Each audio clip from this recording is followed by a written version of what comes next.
मैं शशि प्रकाश, सहायक प्रोफेसर ज्योतिष, जूथालाल संस्कृत महाविद्यालय, मंझोलिया, पश्चिमी चंपारण, बिहार। आज हम पिछले पाठ्यक्रम को आगे बढ़ाते हुए शास्त्री प्रतिष्ठा प्रथम खंड के अंतर्गत आने वाले पुस्तक लघु जातकम से संबंधित कुछ महत्वपूर्ण लघु प्रश्नोत्तर पर चर्चा करने वाले हैं। जैसा कि मैंने आपको पिछले कुछ पाठ्यक्रम के दरमियान लघु जातकम पुस्तक से संबंधित बहुत से महत्वपूर्ण और लघु प्रश्नोत्तरीय पर हमने चर्चा किया है, जो आपके पाठ्यक्रम से संबंधित है और आपके परीक्षा के लिए भी उपयोगी है। इन सभी बिंदुओं को ध्यान में रखते हुए हमने आपके लिए आज और कुछ महत्वपूर्ण लघु प्रश्नोत्तरीय आपके लिए तैयार किया है, जो आपके लिए काफ़ी लाभदायक होगा। आप उसका अध्ययन करेंगे और आप उसका लाभ उठा पाएंगे। आज हम लोग जानेंगे कि पुरुष राशि क्या है, मतलब पुरुष राशि कौन कौन से होते हैं। तो हम लोग बात करते हैं विषम राशि पुरुष राशि, मतलब विषम राशि जो होता है वो पुरुष राशि होता है। अब हम लोग इसमें विषम राशि क्या है इस पे हम लोग चर्चा करें तो हम लोग जानते हैं जो विषम संख्या होती है 1, 3, 5, 7, 9, 11, ये आपका हो जाता है विषम संख्या। और हम आपको इसलिए इसमें बतला रहे हैं ये विषम संख्या कि विषम राशि ही पुरुष राशि होता है, इसलिए कि हम लोग जब राशियों का नामांकन करते हैं तो क्रमबद्ध तरीके से करते 1 से लेकर 12 तक। उस 1 से लेकर 12 तक क्रम में बीच में जितने सारे विषम क्रम आएंगे, जैसे 1, 3 ये सब आएंगे, वो आपको सब पुरुष राशि होंगे। ये समझने के लिए भी है और आप इसको देख भी सकते हैं। तो आपको मेष, मिथुन, सिंह, तुला, धनु और कुंभ ये आपको पुरुष राशि होते हैं और ये सब सम राशि होते हैं।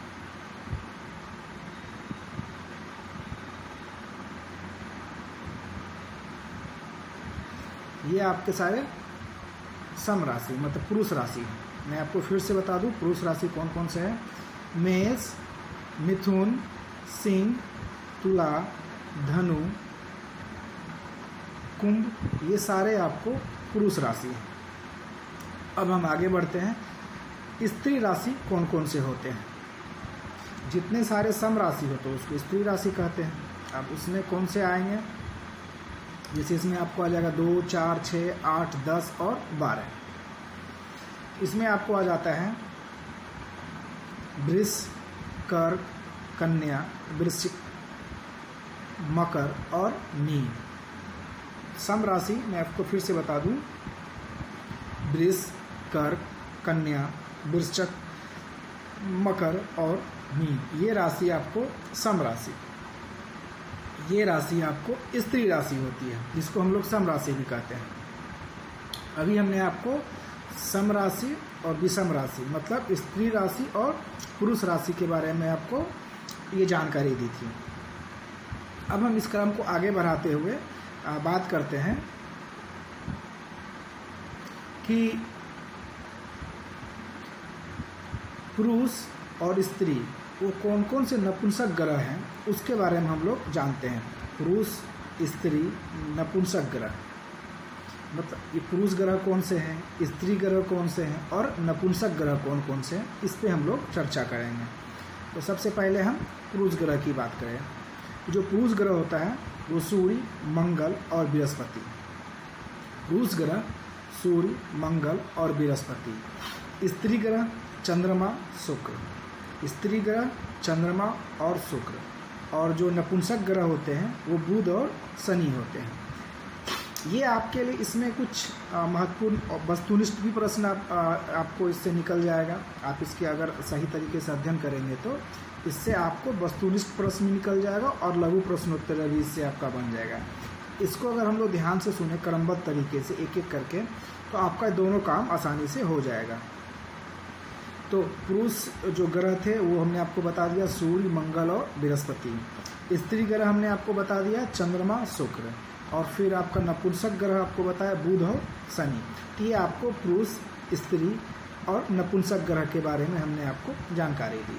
अब हम इसी क्रम को आगे बढ़ाते हुए दिन रात्रि मतलब दिन रात्रि बलि जो होता है वो कौन सा होता है और रात्रि बलि जो होता है वो क्या है, मतलब दिन का जो बलि होता है वो कौन से राशि होते हैं और रात का जो बलि राशि होते हैं वो कौन कौन से होते हैं, उसी को हम लोग कहते हैं दिन रात्रि बलि राशि।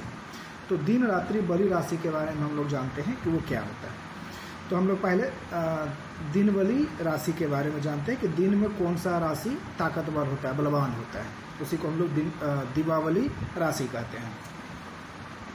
दीपावली राशि जैसे कन्या, तुला, सिंह, वृश्चिक, कुंभ और मीन, ये आपको दीपावली राशि मतलब दिन वाला राशि हो गया।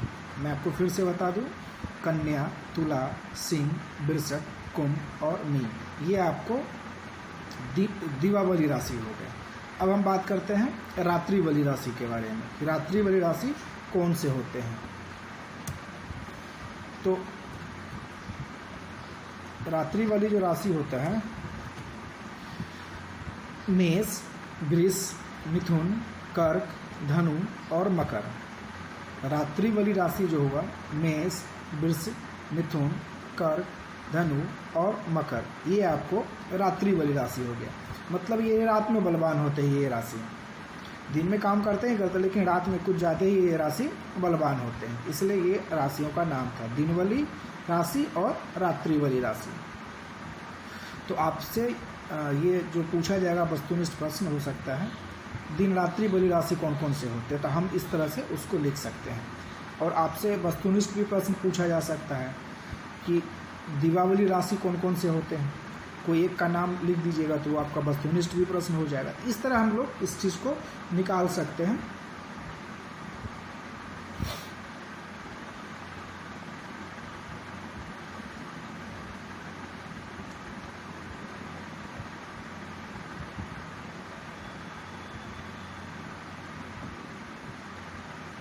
अब हम लोग बात करते हैं पनफर स्थान क्या होता है।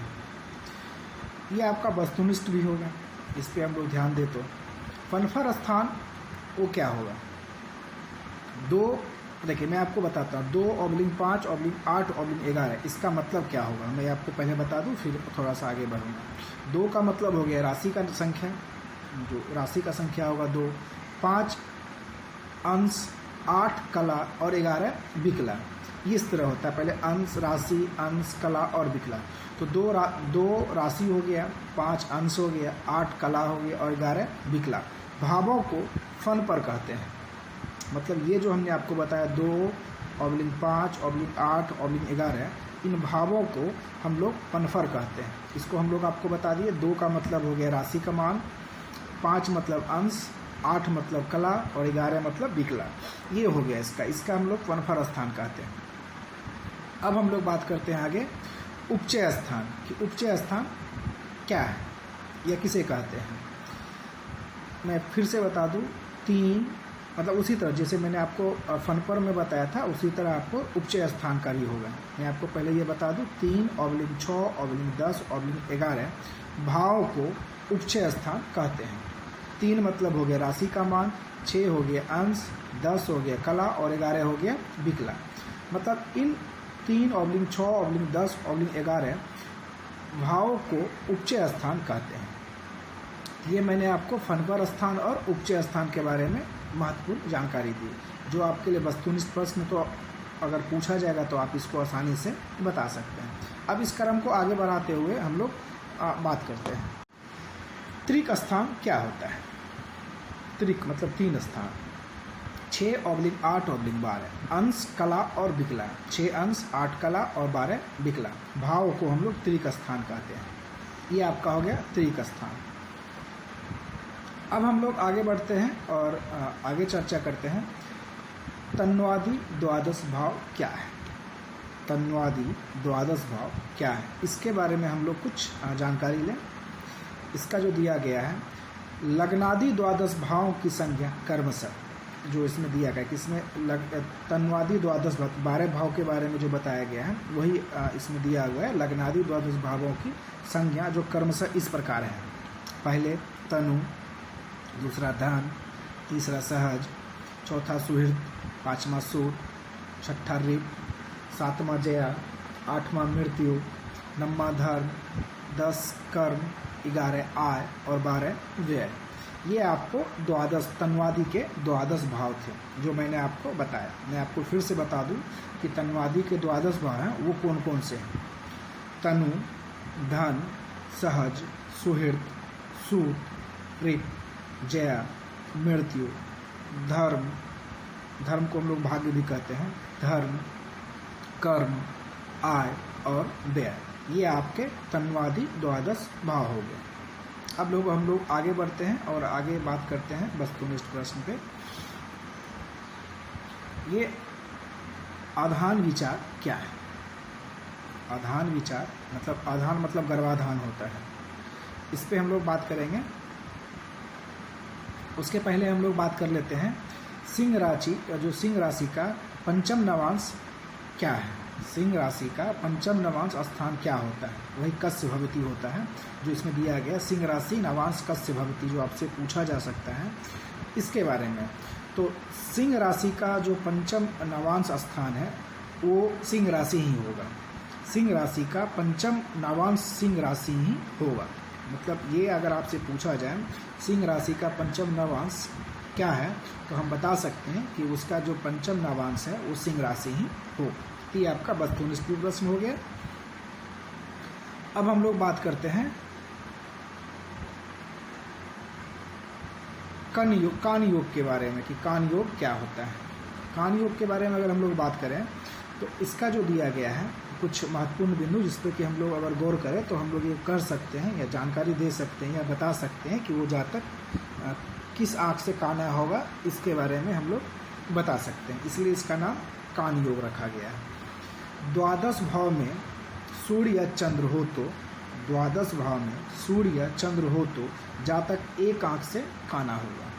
मैं आपको फिर से बता दूं, द्वादश ये आपको लग्न कुंडली जो आप बनाते हैं तो उसमें लग्न कुंडली जो बनता है उसके आधार पे हम लोग बता सकते हैं। द्वादश भाव में सूर्य या चंद्र हो तो जातक एक आँख से काना होता है। दूसरा बिंदु, सूर्य हो मतलब सूर्य हो तो दक्षिण नेत्र, मतलब ये जो आपको बताए थे द्वादश भाव में सूर्य या चंद्र हो तो जातक एक आँख से काना होगा। लेकिन उसमें दूसरा बिंदु ये है अगर सूर्य हो तो दक्षिण नेत्र से काना होगा और अगर उस द्वादश भाव में चंद्र हो तो वो बाएं नेत्र से काना होगा। ये इसका आपको लग्न जो कुंडली है उसमें जो आप बनाते हैं और उसमें जो द्वादश भाव होगा उस भाव के माध्यम से हम ये चीज़ बता सकते हैं कि मतलब दोनों कंडीशन में अगर सूर्य चंद्र है तो काना होना ही होना है, फिक्स है। लेकिन उसमें से अगर एक बताया कि कौन सा भाग काना आँख से काना होगा उसके बारे में ये महत्वपूर्ण जानकारी दी गई थी।